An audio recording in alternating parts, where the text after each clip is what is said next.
அமைச்சர் டக்ளஸ் தேவானந்தா மக்களுக்கு நல்லது செய்து வருகிறார். அதனால் தான் அவர் இன்னும் இருக்கிறார். அவருக்கு பின்னால் கணிசமான அளவு பொதுமக்கள் இருக்கிறார்கள் என வைத்தியர் ராமநாதன் அர்ச்சுனா தெரிவித்துள்ளார். தனது முகநூல் வழியாக வெளியிட்ட பதிவில் இவ்விடயத்தை தெரிவித்துள்ளார். மேலும் தெரிவிக்கையில், பொதுமக்கள் இதை எந்த வழியில் எடுத்தாலும் எனக்கு கவலை இல்லை. இந்த போட்டியில் கடைசி விக்கெட் அமைச்சர் டக்ளஸ் தேவானந்தா தான். இதுவரை அவரே போட்டியை நடாத்தினார். அவருடைய பாத்திரம் குறித்து எனது மக்கள் வேறுபட்ட கருத்தை கொண்டிருப்பதை நான் நன்கு அறிவேன். துரதிர்ஷ்டவசமாக இந்த அரசியல் அரங்கில் அவர் மட்டுமே என்னை மீண்டும் குத்தாதவர். என் தந்தை ஒருமுறை அவருக்கு எதிரியாக இருந்த போதிலும் 2 வெவ்வேறு கருத்துக்களுடன் போரில் சண்டையிட்டாலும் நான் அவரை மதிக்கிறேன். என் தந்தையும் மதிக்கிறேன். போரில் மட்டுமே எதிரிகளை எதிர்க்கும் ஒரு புகழ்பெற்ற பாரம்பரியம் நம்மிடம் உள்ளது, வீட்டில் இல்லை. அவர் மக்களுக்கு நல்லது செய்து வருகிறார். அதனால்தான் அவர் இன்னமும் இருக்கிறார். அவருக்கு பின்னால் கணிசமான அளவு பொதுமக்கள் இருக்கிறார்கள். எனது கடந்த காலத்தை அவர் அறிவார். எனது தந்தை எல்டிடியின் மிகவும் புகழ்பெற்ற போலீஸ் அதிகாரி என்பது அவருக்கு நன்றாகவே தெரியும். நான் என் தந்தைக்கு பிறந்தேன். என் நிறம் மாறாது என்பது அவருக்கு நன்றாக தெரியும். இதை நான் என் இதயத்தில் இருந்து எழுதுகிறேன். அவர் 2 நாட்களுக்கு முன்பு தனது தனிப்பட்ட தொலைபேசியில் என்னை அழைத்து எனது பாதுகாப்பு குறித்து கேட்டார். என் தந்தை அழைப்பில் இருப்பது போல் உணர்ந்தேன். அப்பாவோடு வேலை பார்த்த பலரும் கோபப்படுவார்கள் என்பது எனக்கு தெரியும். எனக்கு தேவையான தருணத்தில் என்னை மிகவும் முக்கியமானதாக நடத்திய நபருக்கு மரியாதை காட்டுவது எனது வழி.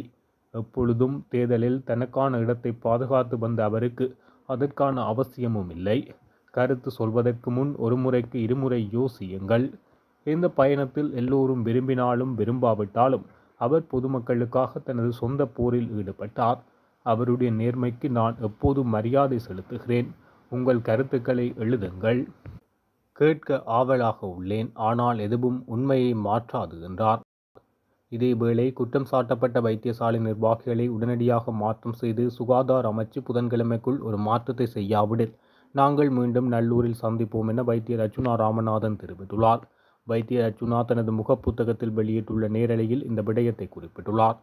அவர் மேலும் தெரிவித்துள்ளதாவது, நான் பொதுமக்களிடம் கேட்டுக்கொள்வது என்னவென்றால், அனைத்து வைத்தியர்களை நோக்கியும் கை நீட்டாதீர்கள். பணம் சம்பந்தப்பட்ட விடயங்களில் வைத்தியர்கள் பிழைவிட்டிருக்கலாம். ஆனால் ஒருபோதும் வைத்திய கடமையில் அவர்கள் பிறழ்வதில்லை என்பதை உறுதியாக கூறுகிறேன். என்னுடைய பிரச்சினைகளுக்கு சுகாதார அமைச்சு நடவடிக்கை எடுக்காவிட்டால் புதன்கிழமை வரைக்கும் நான் பொறுமையாக பார்ப்பேன். புதன் இரவு நான் யாழ்ப்பாணத்துக்கு வருவேன். வியாழக்கிழமை காலை நாங்கள் மீண்டும் நல்லூரில் சந்திப்போம். அதன் பிறகு மக்கள் போராட்டமாக இது மாறும். இதில் என்னை நான் ஆகுதியாக்குவதற்கும் தயாராக உள்ளேன். இது ஒரு வரலாறாக அமையும். ஊழல்களை பார்ப்பதற்கு ஓரளவு பொறுமைதான் இருக்கிறது. பிரச்சனைகள் கூடிக்கொண்டே போகிறது. குற்றவாளிகள் இப்பொழுதும் கதிரைகளில் இருந்து அறிக்கைகள் விட்டு கொண்டிருக்கிறார்கள் என தெரிவித்துள்ளார்.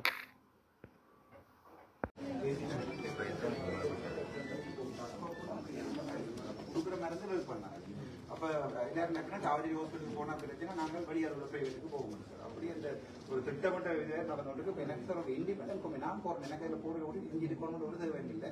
ஒரு இண்டிபெண்டன்ட் கமிட்டியோட போகும் பண்ணி இதில் ஒரு இன்கொயரியோட நடத்துவோம்னு சொன்னால் அது மட்டும் காசு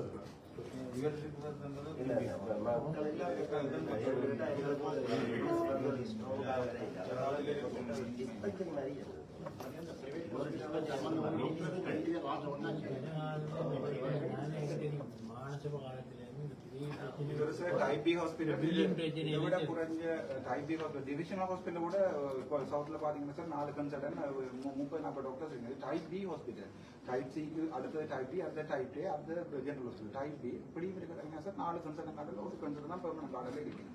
அதில் வந்து 2 பேர் சார் இந்த பொலிட்டிக்கல் இம்ப்ளூவ்மெண்டால ட்ரான்ஸ்ஃபர் இல்லாமல் இல்லை. ஆனால் இந்த ட்ரான்ஸ்ஃபர் தான் கிளியர் பண்ணாங்க சார். வந்து கவர்மெண்ட் ஆர்டர் தானே சார். சர்க்குலர் கூட இருக்குது. ட்ரான்ஸ்ஃபர் இம்ப்ளிமெண்ட் பண்ணாடி எம்எஸ்க்கு வந்து இப்போ சேலரி நிறுத்துறாங்க கூட சர்க்குலர் இருக்குது. ட்ரான்ஸ்ஃபர் இம்ப்ளிமெண்ட் ட்ரான்ஸ்ஃபர் புதிய டாக்டர்ஸை காய்ச்சி எடுக்கிறாங்க சார். இதில் கோபாலகிருஷ்ணன் சொல்லி இப்போ இதில் கோயம்பேட்டோட டாக்டர் ஒர்க் பண்ணுறாங்க. வெள்ளிக்கிழமை வந்து சிசேரியன் ஸ்டார்ட் பண்ணணும்னு சொல்லி சார் தியேட்டர் எல்லாம் கிளீன் பண்ணி கழுவி நாங்கள் கேஸ்ல சார் கழுவி மாட்டோம். இவ்வளவு ட்ரக்ஸும் இல்லை, இவ்வளவு சாமானும் இல்லை. இமீடியட் தாங்க நாங்கள் வெள்ளிக்கிழமை தியேட்டர் ஸ்டார்ட் பண்ண போகிறோம். கிட்டத்தட்ட 40 கட்சியும் கம்ப்ளைண்டாக அனுப்பியிருக்கேன்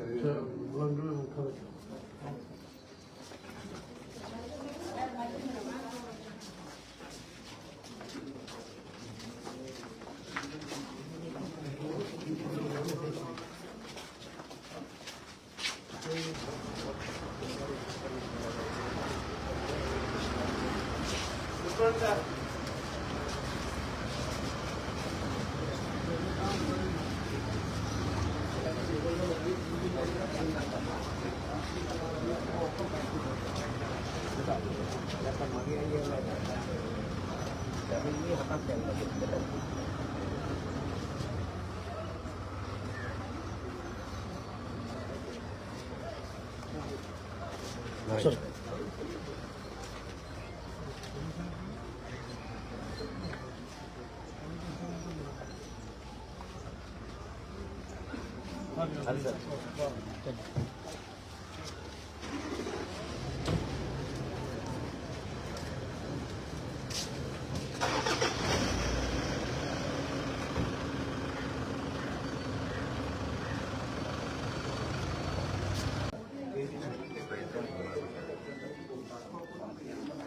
கொடுக்குற மருந்து ஹெல்ப் பண்ணாங்க.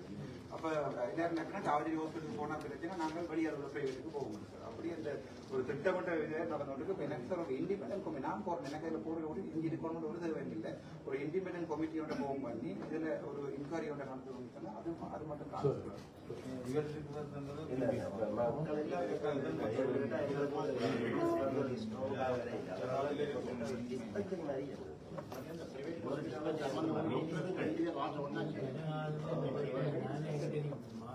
அமைச்சர் டக்ளஸ் தேவானந்தா மக்களுக்கு நல்லது செய்து வருகிறார். அதனால் தான் அவர் இன்னும் இருக்கிறார். அவருக்கு பின்னால் கணிசமான அளவு பொதுமக்கள் இருக்கிறார்கள் என வைத்தியர் ராமநாதன் அர்ச்சுனா தெரிவித்துள்ளார். தனது முகநூல் வழியாக வெளியிட்ட பதிவில் இவ்விடயத்தை தெரிவித்துள்ளார்.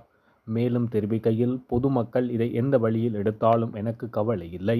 இந்த போட்டியில் கடைசி விக்கெட் அமைச்சர் டக்ளஸ் தேவானந்தா தான். இதுவரை அவரே போட்டியை நடாத்தினார். அவருடைய பாத்திரம் குறித்து எனது மக்கள் வேறுபட்ட கருத்தை கொண்டிருப்பதை நான் நன்கு அறிவேன். துரதிர்ஷ்டவசமாக இந்த அரசியல் அரங்கில் அவர் மட்டுமே என்னை மீண்டும் குத்தாதவர். என் தந்தை ஒருமுறை அவருக்கு எதிரியாக இருந்த போதிலும் 2 வெவ்வேறு கருத்துக்களுடன் போரில் சண்டையிட்டாலும் நான் அவரை மதிக்கிறேன். என் தந்தையும் மதிக்கிறேன். போரில் மட்டுமே எதிரிகளை எதிர்க்கும் ஒரு புகழ்பெற்ற பாரம்பரியம் நம்மிடம் உள்ளது, வீட்டில் இல்லை. அவர் மக்களுக்கு நல்லது செய்து வருகிறார். அதனால்தான் அவர் இன்னமும் இருக்கிறார். அவருக்கு பின்னால் கணிசமான அளவு பொதுமக்கள் இருக்கிறார்கள். எனது கடந்த காலத்தை அவர் அறிவார். எனது தந்தை LTTயின் மிகவும் புகழ்பெற்ற போலீஸ் அதிகாரி என்பது அவருக்கு நன்றாகவே தெரியும். நான் என் தந்தைக்கு பிறந்தேன். என் நிறம் மாறாது என்பது அவருக்கு நன்றாக தெரியும். இதை நான் என் இதயத்தில் இருந்து எழுதுகிறேன். அவர் 2 நாட்களுக்கு முன்பு தனது தனிப்பட்ட தொலைபேசியில் என்னை அழைத்து எனது பாதுகாப்பு குறித்து கேட்டார். என் தந்தை அழைப்பில் இருப்பது போல் உணர்ந்தேன். அப்பாவோடு வேலை பார்த்த பலரும் கோபப்படுவார்கள் என்பது எனக்கு தெரியும். எனக்கு தேவையான தருணத்தில் என்னை மிகவும் முக்கியமானதாக நடத்திய நபருக்கு மரியாதை காட்டுவது எனது வழி. எப்பொழுதும் தேர்தலில் தனக்கான இடத்தை பாதுகாத்து வந்த அவருக்கு அதற்கான அவசியமும் இல்லை. கருத்து சொல்வதற்கு முன் ஒரு முறைக்கு 2 முறை யோசியுங்கள். இந்த பயணத்தில் எல்லோரும் விரும்பினாலும் விரும்பாவிட்டாலும் அவர் பொதுமக்களுக்காக தனது சொந்த போரில் ஈடுபட்டார். அவருடைய நேர்மைக்கு நான் எப்போதும் மரியாதை செலுத்துகிறேன். உங்கள் கருத்துக்களை எழுதுங்கள். கேட்க ஆவலாக உள்ளேன். ஆனால் எதுவும் உண்மையை மாற்றாது என்றார்.